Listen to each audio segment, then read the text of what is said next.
Temporal Forces has just released a few days ago, and we already have some crazy and shady things happening with this set.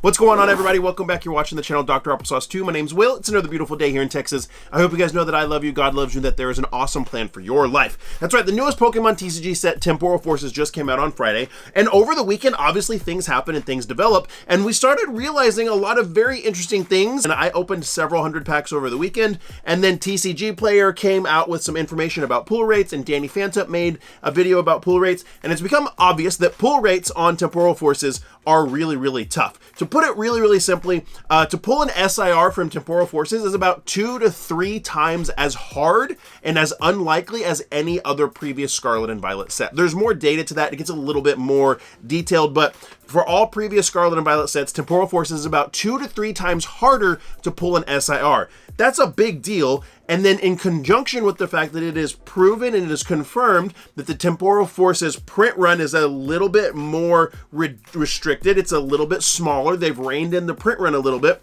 Could Temporal Forces be the first set that actually sees some really good movement in Scarlet and Violet besides the Pokemon 151 set? Now, we're getting to something. There's been some really weird value jumps and some stuff with Temporal Forces that, honest to goodness, looks a little shady and doesn't look right. And that's what we're really going to dive into here. But I want to mention these things because there are things going on with Temporal Forces that could make it really something sought after and valuable in the future. Additionally, we're coming up to rotation, so we're losing all of the E-Block cards. And in about 2 weeks, the Temporal Forces cards will be legal for tournament play. And right after the Temporal Forces cards are legal, there's going to be a huge regional championship. And we're going to see what cards in Temporal Forces are going to be used in gameplay. And that could also affect the value as well. So there's honestly a lot going on with Temporal Forces that is really cool. But what we're going to talk about with some of this price manipulation does not seem right. And I will give a caveat. I have hundreds of packs of Temporal Forces sitting around that I can't sell because the price of the boxes and the sealed product tanked over the weekend to where it's just barely above the cost that I paid for it. So I want to be clear. I actually have a vested interest in this set going up. I have a vested interest in this set being more expensive, but the manipulation that I'm seeing in the market and trying to make this set more expensive in a manipulative way is not something that I agree with and I want to call out. I want this set to become more expensive and valuable organically and naturally because that's what the community wants, not because people are manipulating it. Let's jump right in here after that big disclosure, and this is what we're going to look at. Let's go over to TCG Player. So we see right here, we've got all of our Temporal Forces stuff right here, right? We see some sealed product. You can see booster boxes are already down to $100. But the thing that we really want to look at is we want to look at our Iron Crown EX Special Illustration Rare right here. So let's get into the Iron Crown EX Special Illustration Rare. Interesting that this is the card that I'm seeing and a lot of people are seeing the most things happening to because I don't even think it's the best card. I personally think the Raging Bolt is the best card from Temporal Forces, and I think it's going to be, to me, it seems like it's going to be the most playable and the one that, you know, maybe we could make the coolest decks from. I don't know. We'll see. Iron Crown does have some potential, but what we're going to see right here is we're going to see, if we scroll down, we're going to see this big spike right here. You can see, look, for the first few days, lots of sales right around 50, 50, 50, 50, 50, and then all of a sudden, a huge sale knocked all of the prices up on this card. And so I want to take a look, right? You can see people have the card listed now. Average list price, 96, 97, 98, 99. Average list price of around $100 when it was selling for $50 all weekend. So great thing with TCG Player, we can go up here, we can see that the market price is $88. The listed median price is $137. We can click right here on View More Data, and this is going to show us everything we want to know, guys. It's going to show us everything we want to know. So let's just scroll down a little bit. Let's go to release date. All right, 3/22 release date. $55.95. These are sales, right? We can go all the way up. Look at all this. It's selling pretty regularly for around $55, $60, $55, $54. Pretty regularly for under $60 basically. 58, 56, 53. Day after release, still at the same price point. And then we start to get a couple spikes. All right, we get a $60 sale, a $70 sale. But here's where it gets interesting, guys. Look at this sales snapshot. You're going to see, boom, all of a sudden, all of this stuff is going to skyrocket to $250. So we go from a $52 price point, so pretty regular sales around $50 to $60, to somebody just paying 5x the price off of a whim and then we have a $143 sale, $144, $144, $102, and then we start to see the price of this card trend upwards. What exactly are we looking at here, right here, guys? There's a lot of speculation of what exactly could be happening, but I'll tell you exactly what's happened right here. Somebody has gone in, and there's people that have done deep dives and looked at this, but somebody went in, I assume one individual or a small group of individuals, and they bought out every single TCG Player listing of this Iron Crown EX Special Illustration Rare for under 60 bucks. Bought them all out, made sure there was nothing left. And then one of them listed a card for $250 and purchased it. Somebody purchased it from themselves, somebody purchased it from their friend, whatever it was, and made it a legitimate sale, but collusion happening, right? And then that happened. And then so now you have a sale for $250, 5 times what everything else was selling for. And here's where it gets really, really interesting. Huge shout out to my friends over at the Hydro Pump Poke Shop, who are massive TCG player sellers, and they kind of explain this to me. With a lot of these TCG player sellers that have tens of thousands, hundreds of thousands of sales, that they have, 500,000 cards listed, 250,000 cards listed, they can't keep up with the sales data on that. How do you go in and update your sales data on that many cards being listed? TCG Player has a specific option essentially for people that have, a specific tier of selling. You can click that option, and what will happen is every day at midnight, TCG Player will update your pricing up in accordance with whatever the market value is. So if you have a card listed for 50 bucks and then a sale comes through for $250 and that skews the market value to 150 bucks at midnight, all of those listings will automatically skew up closer to what the market value is. So it's not like everybody's going in after this happens says, oh my God, the price is going up, we got to change our prices. It's an automatic thing that's going on with TCG Player.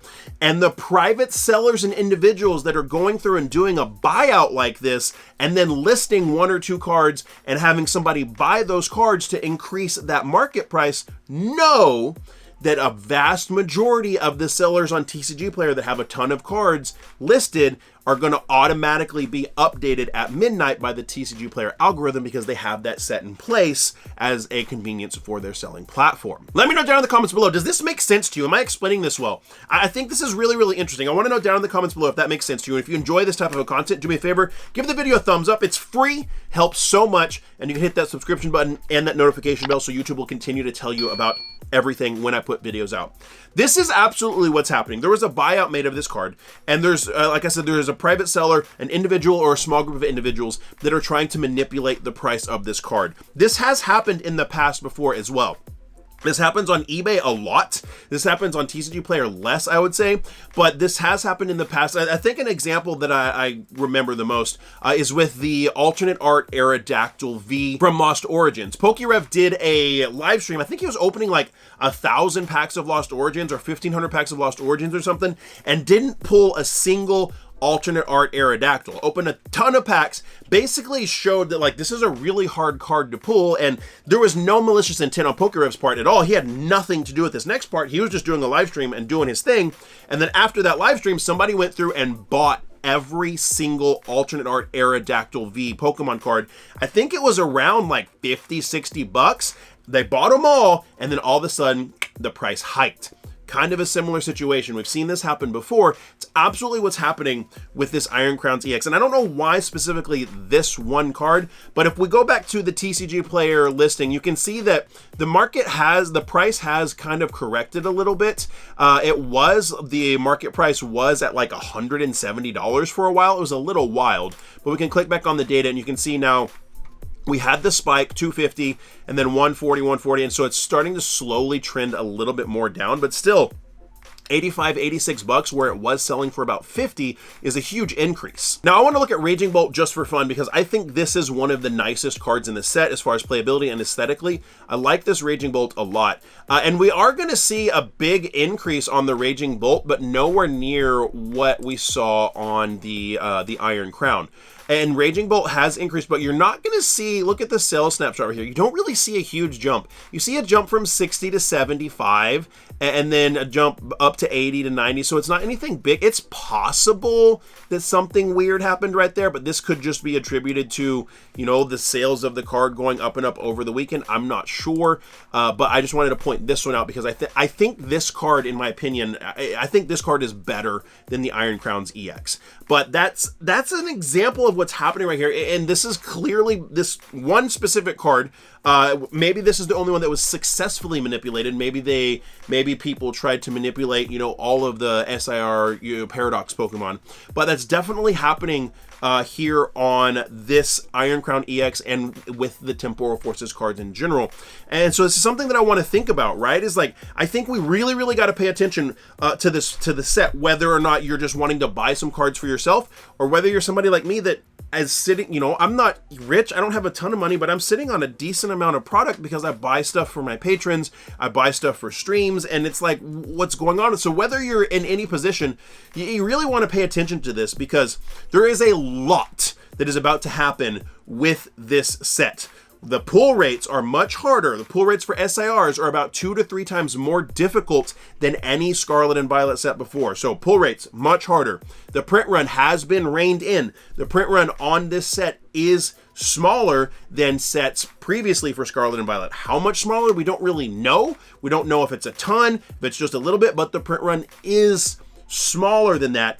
And we're at rotation time. E-block cards are about to rotate out. A lot of cards that people use for competitive play are about to become unviable, and a lot of people are going to be, or everybody's going to be dipping into Temporal Forces to pull out the cards that are going to help their decks. So there's a bunch of 3 big things that are happening with this set, and it's obvious that people would try and manipulate the values on it. So you gotta pay close attention, and if you're wanting to pick up cards from the set, make sure you're watching, you're paying attention to what's happening, and you're making good, educated choices. Because while good things are happening that could naturally and organically cause this set to be valuable, have cards in the set be valuable potentially in the future, there are things happening where people are trying to manipulate it. And I also do find it interesting that, this is just a side note, people are complaining about pull rates for every single Scarlet and Violet set.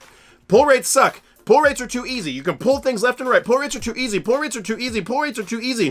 Well, now we have a set that pull rates are hard, and people are still complaining. You can never make anybody happy. But I want to know what you guys think down in the comments below. Let me know, what have you seen? What have you observed? What do you like about Temporal Forces? Drop it in a comment down below and let me know, my friends. And YouTube says that you'll like this video, so maybe go check that one out. And like I always say, find somebody to love and serve today. Be the change you want to see in the world. See you next time.